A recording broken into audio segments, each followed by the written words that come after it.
शैतान बहू। शैतानी ऐसी चीज है जो एक बार घुस जाए तो निकलती बड़ी मुश्किल से है। रीमा जी की बहू बिन्नी बहुत शांत मिजाज की थी, ना किसी से ज्यादा बात करती और ना ही किसी से ज्यादा मिलती जुलती। वैसे बहू अच्छी है, ज्यादा लपड़ तपड़ में नहीं रहती, कम बोलती है, कम सुनती है। नहीं तो पड़ोसन की बहू सारा दिन घर के बाहर लोगों का जमावड़ा लेकर खड़ी होती है। लेकिन रीमा को क्या पता था, जो शांत है वही असली तूफान का कारण बनने वाला है। माँ, मेरा शेविंग ब्लेड नहीं दिख रहा है, न जाने कहाँ चला गया। तभी ससुर की जोर से चिल्लाने की आवाज आती है। अरे भैया, ये ब्लेड यहाँ किसने रखा? ये क्या, ब्लेड और वो भी ससुर जी की कुर्सी पर? लेकिन ये ब्लेड तो सन्नी के कमरे में होता है ना, वहाँ से कौन यहाँ रख देगा? अरे मुझे क्या पता, मैंने तो बस बहू को बोला था कि मेरी चेयर के पास चाय रख दे, मैं नहा कर आ ही रहा हूँ। अरे नहीं देख पाई होगी वो ब्लेड, वैसे भी आपने भी तो नहीं देखा ना, और बैठ गया ना उस पर, क्यों? हाँ ये तो है। लाइए पापा, अब ब्लेड मुझे दीजिए, मुझे शेविंग करनी है। बस अब क्या था, बहू बेचारी से बनकर घर में रहती, लेकिन कोई ना कोई खुराफात करती ही रहती। फिर एक दिन, आज तो मैं राजमा चावल बनाकर खिलाती हूँ बहू। वो क्या है ना, सन्नी को मेरे हाथ के राजमा पसंद है, तू खड़ी होकर देखना कैसे बनता है, ठीक है ना? लेकिन मुझे तो आता है राजमा बनाना मम्मी जी, मैं भला क्यों सीखूं? अरे चुप रह, सुना नहीं मैंने क्या कहा? सन्नी को मेरे हाथ के राजमा पसंद है इसलिए। ठीक है माँ जी, कल को आप मर जाती हैं तो कम से कम मैं उन्हें आपकी कमी तो नहीं होने दूंगी। चलिए आप ये राजमा बनाना मुझे सिखा ही दीजिए। ससुर सास बहू की बात सुन रहे थे, वो बहू की बात पर जोर से हंसते हैं। रीमा, दो जवाब बहू की बात का। हाँ जी, तो बात ये है कि सास इसलिए बहू को नहीं सिखाती कि वो मर जाए तो बहू बेटे को माँ की कमी महसूस ना होने दे, लेकिन मैं तुझे इसलिए सिखा रही हूँ क्योंकि अब से मैं आराम से बैठा करूंगी और घर में तू राजमा बनाएगी, समझी? बहू को सास की आराम परस्ती वाली सोच पर गुस्सा आ जाता है। बड़ा ये आराम करे, ये मलाई खाए, ये पार्टी करे, और मैं नौकरानी। अब बताती हूँ कि कैसे बनता है राजमा। सास तो राजमा बनाकर चली जाती है, बहू जल्दी से खुद किचन में खड़े खड़े ही खाना खाती है और फिर बचे खाने में ढेर सारा मिर्ची पाउडर डाल देती है। मेरा तो पेट फुल, अब पता चलेगा कैसे बनता है राजमा। सन्नी आता है और माँ प्लेट में बेटे को खाना देती है, लेकिन ये क्या, जैसे ही वो खाना खाता है, माँ पानी, पानी नहीं, चीनी, अरे चीनी भी नहीं, रसगुल्ला, माँ रसगुल्ला दे दे, बहुत तेज मिर्ची डाली है। हैं, ये क्या हो गया? मैंने तो थोड़ा सा मिर्च पाउडर डाला था। तभी दिखावा करती बहू भी वहाँ आ जाती है। माँ जी बहुत ज्यादा भूख लगी है, जल्दी से खाने को कुछ दे दो ना। ये रुको, मैं खुद ही ले लेती हूँ। हाँ तो खुद ही ले लेना, इसमें करने की क्या जरूरत है?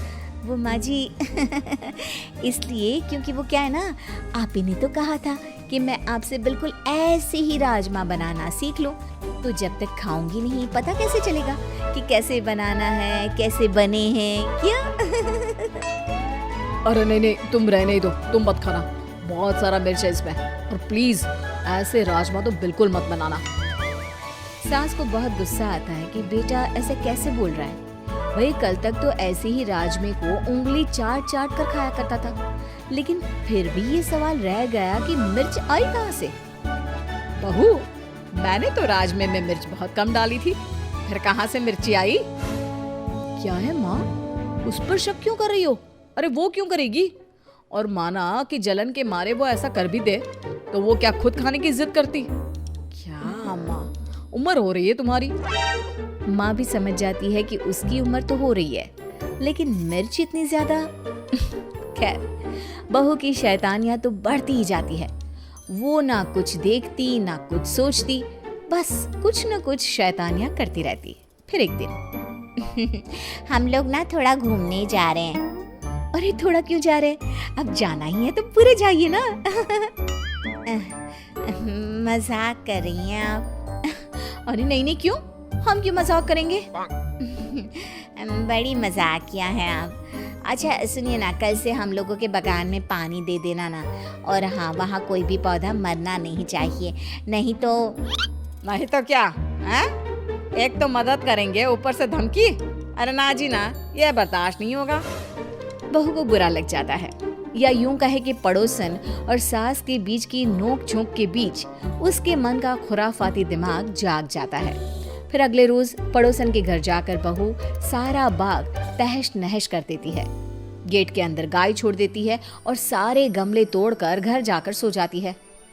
हे भगवान, अपने घर का काम कम है, जो पड़ोसन नई ड्यूटी देकर गई है उनके पेड़ों को पानी डालने की। अब तो होगा बवाल पूरा वाला। सास पानी की बाल्टी लेकर जैसे ही पड़ोसी के घर जाती है, पर ये क्या, सारा का सारा बगीचा तो अब है सही वक्त पड़ोसन को फोन कर देती हूँ कि भाई सासू माँ लेकर तो गई थी बाल्टी में पानी, लेकिन लग रहा है आपका सारा बाग बर्बाद करके आई है। बहू पड़ोसी को फोन कर देती है, वो सारा दोष सास पर लगा देती है और फिर आपने तो कल ही देखा था कैसे सासू माँ ने आपको कहा था, वैसे सासू माँ को ना ऐसा नहीं करना चाहिए था।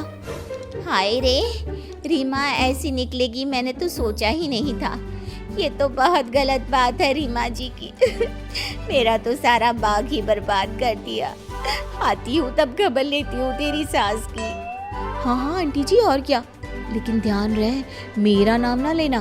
वो क्या है ना, मुझे तो उनके साथ ही रहना है, मैं तो बस आपकी शुभ चिंतक थी तो बता दिया।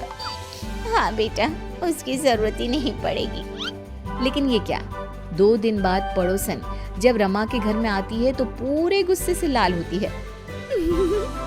मजा आ गया, आज तो सासू माँ की ऐसी की तैसी होना तय है। लेकिन ये क्या, पड़ोसन तो सास को छोड़ बहू को खूब डांटती है। अरे क्या हो गया, आपका बाग खराब था तो मेरी बहू पर गुस्सा निकालने की जरूरत क्या है? वाह, बहू फोन करके सास को फंसाती है और सास बहू को बचाती है। बहू को अपनी गलती का एहसास तो हो रहा होता है, लेकिन पड़ोसी को बहू का खेल कैसे पता चला ये सोचकर वो हैरान होती है। मेरे घर में सीसीटीवी कैमरा लगा है, समझी? मुझे तेरा खेल तभी पता चल गया। बहू, तुझसे ये उम्मीद नहीं थी, मुझे माफ कर दे।